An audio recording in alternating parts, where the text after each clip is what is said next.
Join me back on the show is undefeated UFC flyweight prospect Casey Oneill. Casey, is it good to be talking to you because I pretty much have been following your whole career and now you're making your UFC debut. Congratulations. Thank you. Yeah, we have been speaking for a while. It feels like it's been a long time coming, but we're here now, so we made it. All right, let's start off with I want to start in the beginning. Not really in the beginning, but the beginning of this journey of getting signed to the UFC starts last summer. You were in Phuket preparing for your fight in UAE Warriors. Thailand had serious lockdowns at that time, getting ready for that fight. Take us through those weeks leading up to UAE Warriors. Okay, so we went into lockdown in Thailand about March, and the gym closed for a few months. And then I think we got back in there in May, and there was talks about fights, and I kept getting all these different offers from, like, obviously Eterno in Australia wanted to get me in, but the quarantine and rules over there was crazy.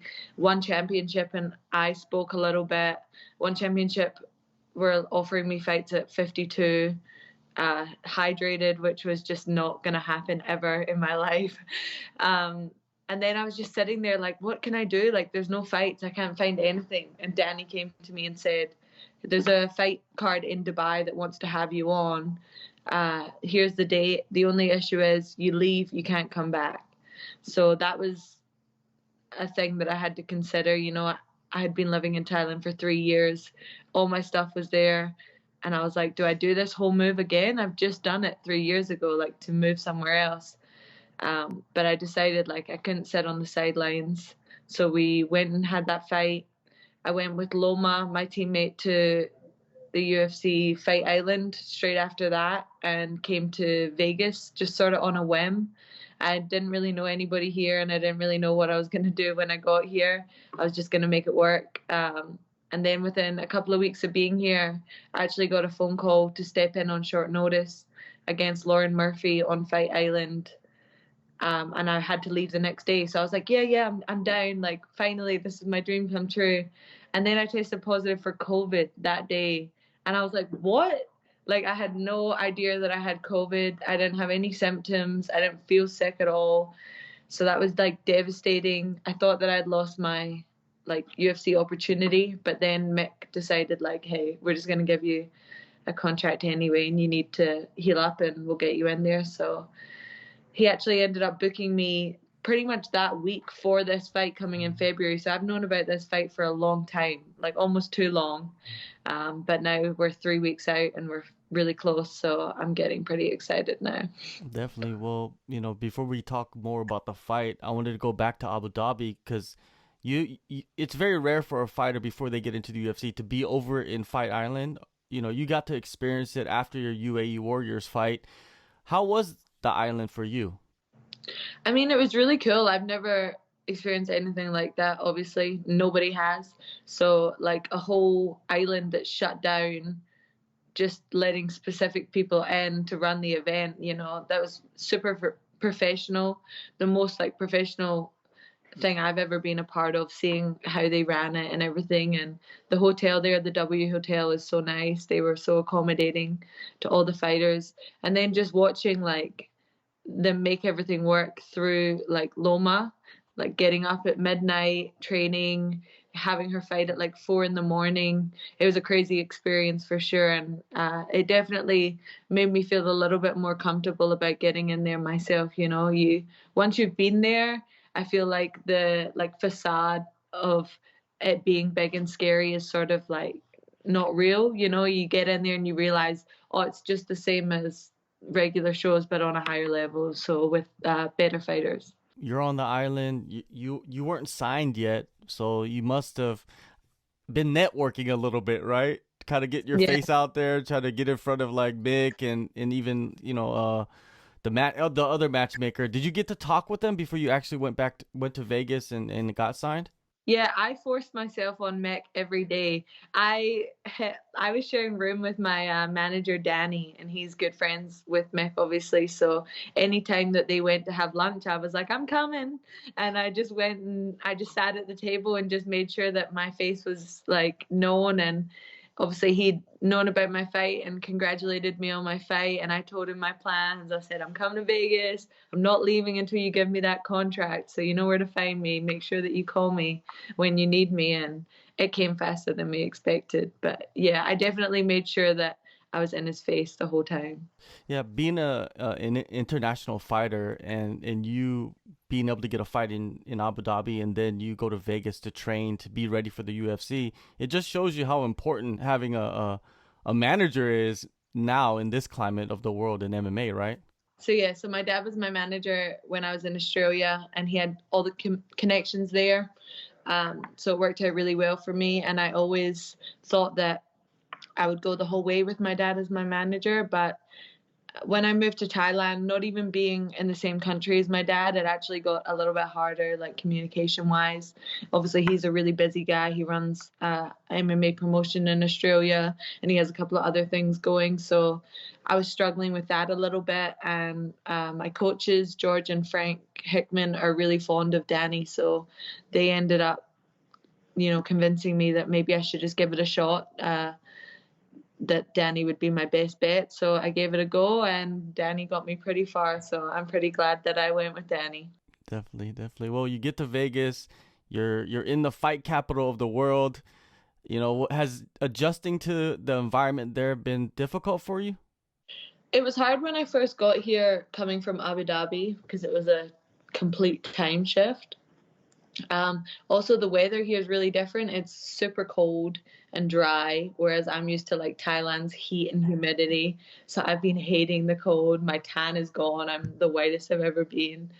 But no, it was an adjustment. The training is great though. I'm at Extreme Couture and 10th Planet here, and both gyms are amazing. The level is so high. Yeah, I just think that it's going to bring so much growth being in another place once again, seeing like my level from when I was in Australia to jumping to Tiger. And I just feel like I got so much better when I was there. And now that I'm here, I'm getting better once again. I thrive off putting myself in uncomfortable situations, so I don't know many other 23-year-old females that would move from country to country on their own with a suitcase. So I pride myself in being able to do that and make it work no matter what. Yeah, definitely. It seems like you have a good combination in Las Vegas, like you mentioned, 10th Planet and Extreme Couture. Who are your training partners mostly? Because I saw when you first got there, you were training with Cynthia. I feel like you were getting ready for her fight with her. Yeah, so I was training with Cynthia a lot for her fight coming up. And then obviously she had surgery lately, so she's not been in the gym, unfortunately. But no, I have a lot of training partners here, mostly guys now again, which I'm enjoying almost being like going from no girls to all girls to now pretty much no girls again. I'm loving it. So I train with a lot of boys that are new professionals, 25s and 35s at Extreme Couture. My main training partner for this fight has been a boy named Puni, and he's great. He's been getting me ready for this fight, beating my ass every day. So it's not been that much fun, but it'll be worth it for sure at the end. How about the 10th Planet style of the ground? You know what I mean? It's different from normal basic jiu-jitsu. I feel like it's more like my style, So if you've ever watched my fights, I'm a very scrambly grappler. My jiu-jitsu isn't really standard. I go for random things. I go for triangles off the back. I jump flying arm bars. Like I do weird stuff. So it's been fun going in there and mixing it up. There's one boy there, Andy. He does a lot of the coaching, and his game is very similar to what I do, just at a much higher level. So it's been real fun learning from them. Now you got Shanna Dobson as your opponent, your debut opponent in the UFC. Thoughts on her and the style she brings? I think that she's a hard hitter. She's more of like a boxing sort of style. I don't see her ground or wrestling being that great. So yeah, I think that she's going to come forward and try and hit me with a big right hand, and that's about her game plan, and I can pretty much go wherever I want. So I see this being a really good fight for me. I was really excited when Mick called with her name because I see a lot of paths to victory for myself for this fight. Her last fight, it was the upset of the year. I think is the greatest upset in UFC history or something like that. And Yeah. her opponent was kind of I don't know. Do you think she was overhyped? Her opponent? I think her opponent was good. I just think her opponent didn't really know how to manage her energy systems. You know, she went out there, she definitely won the first round, but she sort of threw the kitchen sink at Shayna and then didn't really have anything else in the second. Yeah, so I wasn't really even impressed with that fight at all on Shayna's side, you know. Uh, Anybody can weather a storm and come back to win when their opponent has absolutely nothing left. So I didn't really take that much from that fight other than she's tough, which we're all tough once we get to the UFC, you know. So I think that my fight against Shayna will be similar to that first round against Maria, but over 3 rounds, you know. That's sort of the fight that I bring. So yeah, I'm excited. With you being in Vegas, what is something new that you have incorporated into your training? I'm not saying like coaches or anything like that. I'm saying like something different from maybe say Phuket or even in Australia. So I have the UFC PI now here. They've been doing body composition testing on me, my resting metabolic rate. They've just been doing a bunch of tests I don't even know the name of also. And then obviously my strength and conditioning, and they've been doing all my meals. So that's been new to me, you know, having somebody take care of everything. And I'm just sort of the guinea pig that eat what they say, do what they say.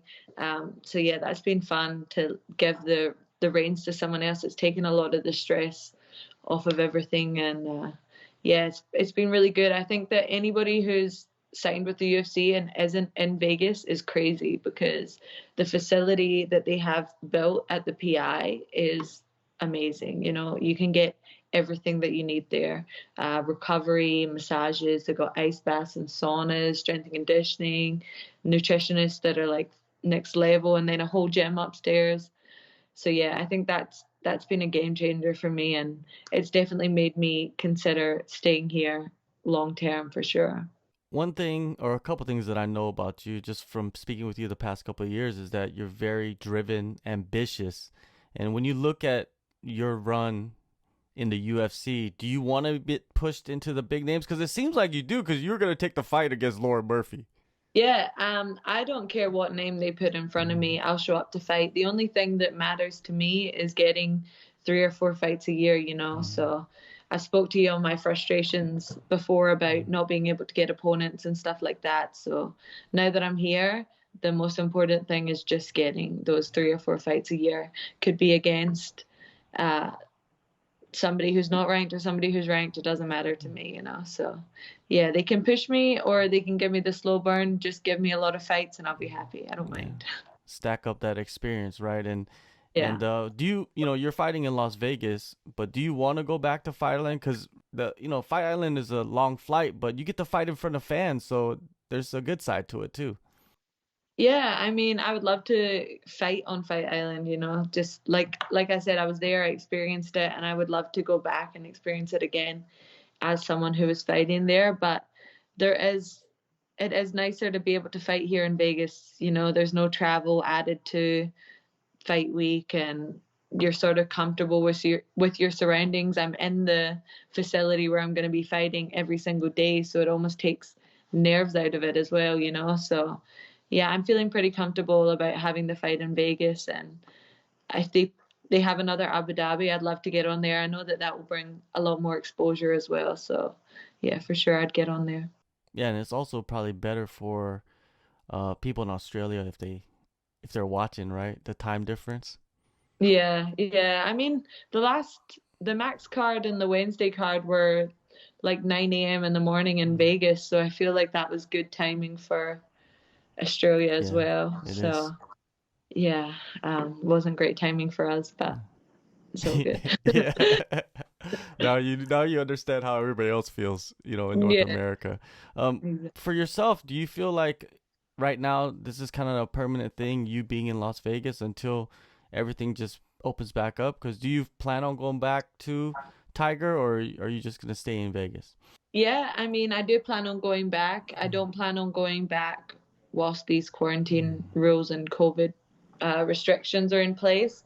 I speak to George and Frank a lot, and I know the hardships that like Rafael has had and Loma's had. You know, it makes it so much harder being in Thailand to get a fight because the flights are so limited and everything like that, you know. So yeah, I think that my best bet is to stay here until everything sort of settles down a little bit. And I've found a good sort of path here with Eddie Bracco as my main coach, and obviously training at Extreme and 10th Planet has been really good for me too. So yeah, I mean, I'll stay here until things settle down, and then I'll make the decision on where I stay permanently. But I'm a little bit of a gypsy, so I could say that this is my new home, and tomorrow I could move somewhere else, you know. So you never know with me.